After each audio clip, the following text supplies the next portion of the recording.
గువాహతి వేదికగా Chennai versus Rajasthan IPL 11వ మ్యాచ్లో రాజస్థాన్ 6 పరుగుల తేడా తగిలించింది. టాస్ గెలిచి ముందు బౌలింగ్ ఎంచుకున్న చెన్నై రాజస్థాన్ను బ్యాటింగ్కి ఆహ్వానించింది. 20 ఓవర్లలో 9 వికెట్ల నష్టానికి 182 పరుగులు చేసింది రాజస్థాన్. చేజింగ్లో చెన్నై 20 ఓవర్లో 6 వికెట్ల నష్టానికి 176 పరుగులు చేసి 6 పరుగుల తేడాతో మ్యాచ్లో ఓడిపోయింది. రాజస్థాన్ బ్యాటింగ్లో Nitish Rana 36 balls 81, Samson 20, Hetmyer 19, captain Parag 37 పరుగులతో రాణించారు. చెన్నై బౌలింగ్లో ఖలీల్ 2, అహ్మద్ 2, పతిరానా 2, జడేజా, అశ్విన్ ఒక్కొక్క వికెట్ దక్కించుకున్నారు. చేజింగ్లో చెన్నై త్రిపాఠి 23, కెప్టెన్ గైక్వాడ్ 63, దూబే 18, ధోని 16, జడేజా 32 నాటౌట్.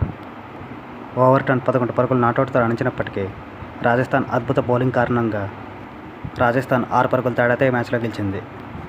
రాజస్థాన్ బౌలింగ్లో హసరంగా 4, సందీప్ 1, ఆర్చర్ 1 వికెట్ దక్కించుకున్నారు. 81 పరుగులతో మ్యాన్ ఆఫ్ ది మ్యాచ్గా నితీష్ రాణా నిలిచాడు.